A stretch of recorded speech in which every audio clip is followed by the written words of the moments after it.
sa lingin! Basket mo sa kondo. Kasi yung babae, mabilis magsawa sa mga babae. Ang upo. Oh! Away na naman sa comment section! Basta yung mga cancer, ako nga pala si Paolo. At ngayon, nag-init ako bigla nung nakita ko to isang comment. Sa above moments, I still am confused if I should support these sexist memes like above moment in the comparison between girls and boys. You know, this kind of content makes mental competition between the minds of both sexes. Like girls are so cringe, while men are called funny for sexist humor that can cultivate tolerance of sexist attitude by making it seem less offensive. Offense can be taken or can be meant. Hindi mo malalaman kung mas offensive ba sa iba o hindi. So dahil ba doon hindi mo na dapat sabihin? Pero para lang yun doon sa latter part na kanyang sinabi. Pangalawa, gumagawa tayo mga videos sa both na cringe ang lalaki at babae. At napakaraming lalaking cringe. Pero para di na magalit ang mga babae, diba? Dahil mahal na mahal ko ang mga yan. Pinabilis ko na paglabas ng ating mga ekalal moments. Sulot-sukot alam niyo na atin agad simulan. Ipilaya mo! Tama na mo! Kakalimutan ka! Joke lang! Mga lalaki talaga paiba-iba na isip. Sarad. O Joker?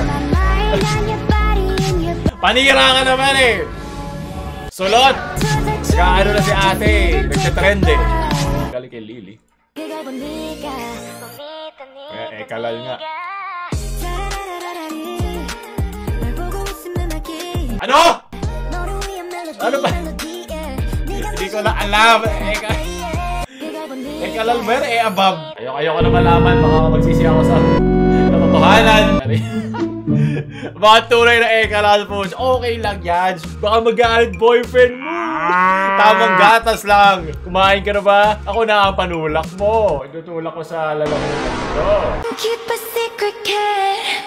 You got my mind on your body. Bumubulabog sa aming isipan.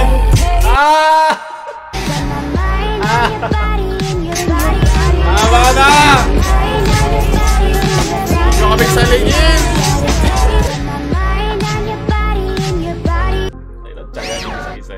Sulot!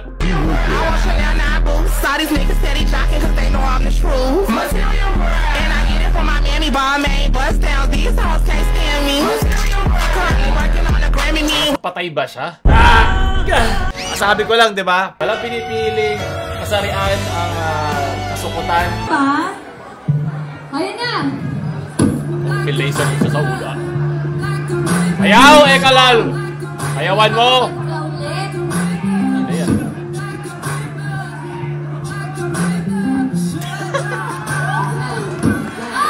Ano?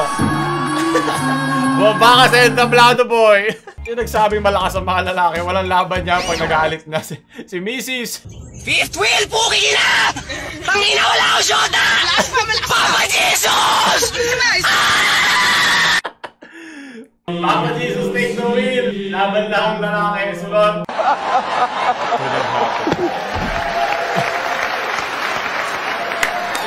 Nice edit. Keep my wife's name out your fucking mouth! Alam ko nasa isang talk show. Lagi may laugh track. Toxic masculinity tayo mga lalaki. Dinadaan sa dahas. Utong.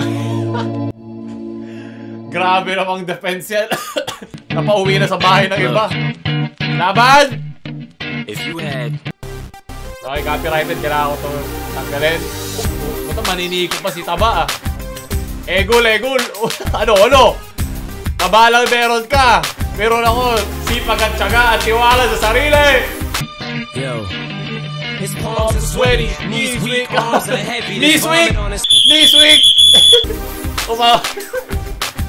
Basket mo sa tondo. Parang 5 pounds per dribble. Ayan na. Sige! Pang-practice na to pag nagtatrabaho ka na sa MRT. Kailangan mo manigaw para makapasok. Hindi ko na pwede gawin to. Tayo na, hindi ako salamin kung basag to sigurado. Ano?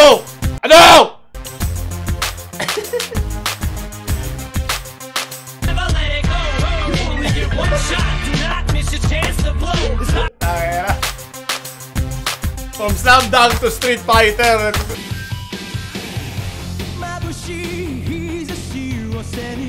Yay! Ano? Oh, ano crossover? Crossover pauwi. Yes, ito mga perks ng pag-iisang lalaki. 2 joints, bro. Hey! Tuli, bros! Tunay na pagkakaibigang lalaki. Heart nyo nga ako na nakalabas sa edits.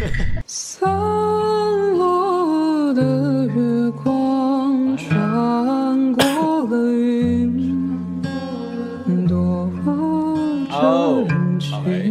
So, hindi ko naiintindihan. May caption. Walang caption! Pakitranslate! Ito para matagal na niya nililigawan. Siguro ayaw niya talaga. Tigilan mo na ako, di kita gusto.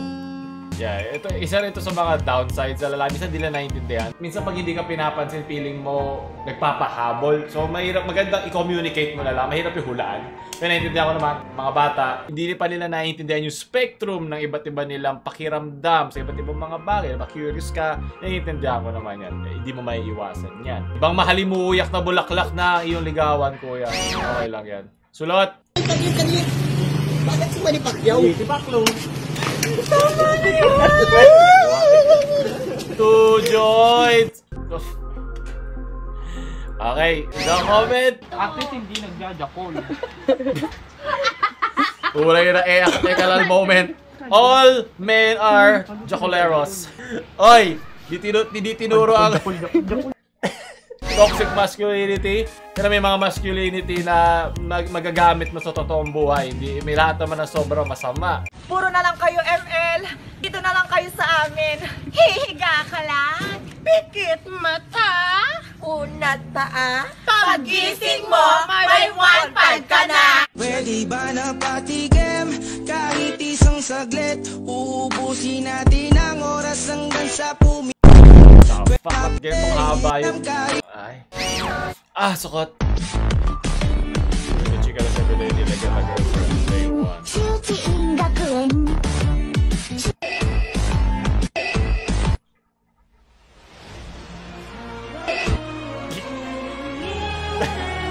Mga lalaki talaga, walang magawa.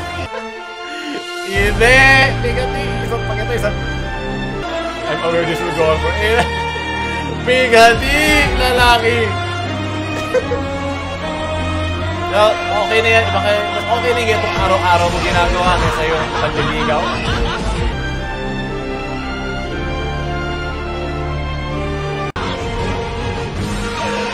Yan, mapupulbo din tong kanan mong kamay. Naiintindihan ko naman. 2 taon? Laban lang lalaki. Huwag mo naman ako ipagpalit sa malapit. Don't exchange to me from the near of you. Patay.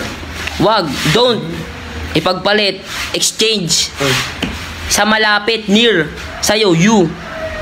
Pag nilagyan mo ng action, don't exchange to me near to you. Yeah. Because pag lumayo ka, because you're alone, I'm alone, ako yung nag-iisa. I'm the one, yeah? I'm the one. Ito yung mga lalaki ang matagal ng gamit ng kanyang kamay. I can keep a secret, kid. Pwede pala sa lalaki itong sayo na to. Got my mind on your body and your body.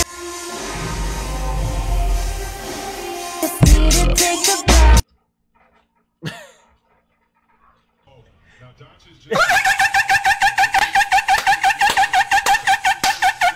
Sukot sana pero edit. Maraming salamat. Tinohan galing kay Angelica. Ayan, mukhang matagal na tong mukhang pinaparamdam na ekalal mga pagdadaanan yan eh. Di ba sabi ko sa'yo, pag ekalal, ibigay mo lahat sa eabab mo. Ibigay mo, isuksok mo lahat para sa kanya. Yan ang tunay na lalaki. Sulot, bago maisuksok yan. Harapin mo yung kalaban mo! Yan!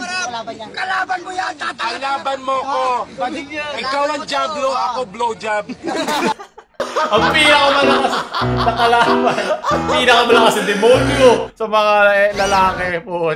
Gia, kailanman hindi kita pagtatalsikan. Hoy! Mamaya na yan, wag ngayon! Kakandawutal ka na, ang salita mo na. Medyo hindi naman mali, hindi naman nalalayo ang gagawin mo kay ate mamaya. Mga lalaki talaga, isa na talaga nasa isip. Gumising ka sa araw-araw. Kapag di ka na-replyan, ibig sabihin, hindi siya interesado sa'yo. Hindi, be. Walang ganun. Hindi yun. Busy lang siya, may ginagawa siya. Baka galit na galit. Busy. Best cuts of all time. Wallet check. Nakikita ka ni Papa Jesus sa likod. Mga pinagawa ko. Sukal ka ba? Bakit? Kasi mahal kita. Putang ina mo! Pukinang ina! Ano ba yan? Isusukot ko na edit leche. Sige, sulot. Ma-o-offend ka ba kung hindi ka inalok ng upuan? Oh! Away na naman sa comment section! Sa bus. At bakit? Para po sa akin, bilang babae, syempre po, ma-offend po ako kasi lalaki po siya tapos nakatayo po ako, kunwari po. Anong kala mo kayo lang ang nakatayo? Kami kahit nakaupo, mayroong nakatayo. Anong Maandar po. Syempre, mali mo po kapag natumba po yung babae. Ay po, Syempre, siya po yung naman. lalaki. Dapat po, maging gentleman po siya. Para po paupuin po niya ako, ganun. Siguro hindi ito yung best take, pero naiintindihan ko naman. Mukhang kabalo si Ate Lani, hindi ko yung... May kaba, so siguro hindi nag-circulate ang kompleto ang dugo sa kanyang isipan at naiintindihan ko yan. Pero siguro naman, matagal 2022 na, naiintindihan na natin na equal dapat ang treatment yan. Kung buntis, hirap, diba, lahat naman nagpagod, lahat naman pareho ang binayad, naiintindihan ko. Iba-iba ating pinagdaanan, hindi dapat nadadaan sa kasarian. Pero so kung ano ang kanyang pinagdadaanan, depende na lang yung gaano kakasimpatya sa isang tao. Tulungan tayo dito. Pero, Ira, maging gentleman lang po. Kung makagamit kayo ng gentleman, bakit lahat ba ng babae, lady? Diba? Ano ba to double standard na to? Pareho lang. Guwapo. Bakit? Guwapo yan. Hello, cute. Baka lalaki talaga, baka asayo baka yan. Sunod. LK5.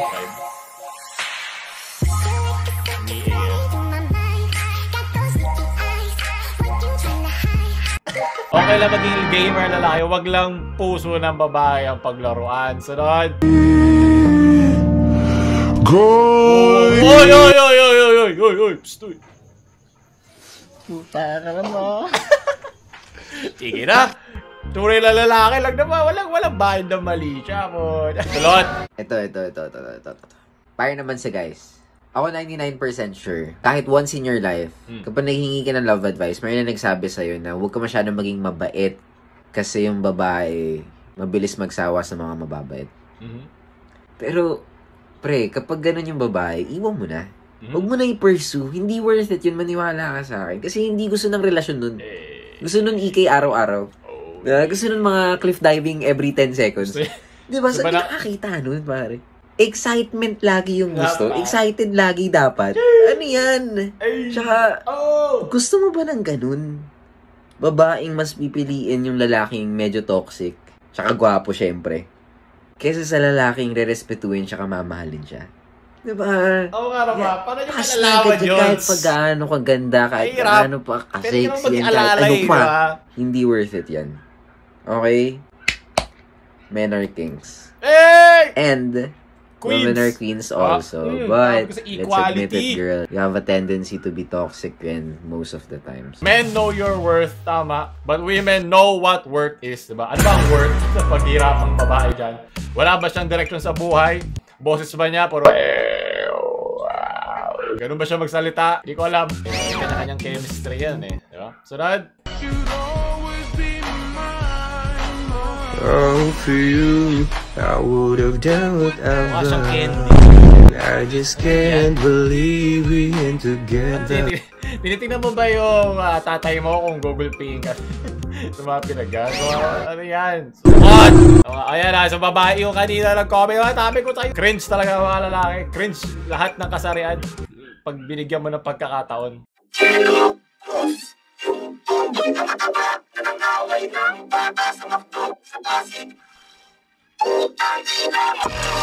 Eh! May tawag sa gano'n? May tawag sa gano'n, diba? Parang masking ba? Alam mo tayo tawag? Oh, wala ko ng mga lalaki. Ano naman? Naku, mayroon na ako nakitang sensor. Ano na naman?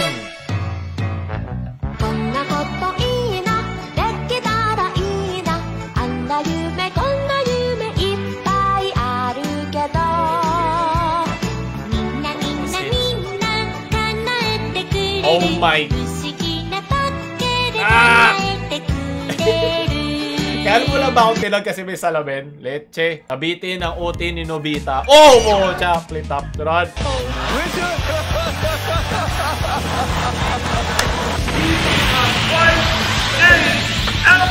Oh! Miserable insect! Salat. Ang ina, guys!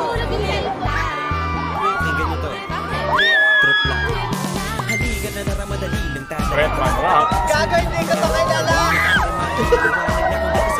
Ganyan mag-flirt ang mga lalaki, pocha. So yun ang lalaki tumitili. Aray! Bring it on, motherfucker! Loud and proud. Tunay na lalaki.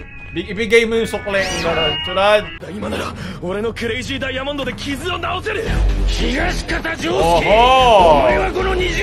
Urusay! Baka din. Kaya tatake at ititigil na natin na itong kalokohan na ito. Lalo gusto nyo ating mga memes sa mga trash na lalaki na pinakamamahal natin. Kung sino pa na mga ganito, like, share sa mga linalakin yung friends at mag-subscribe para na mamalap.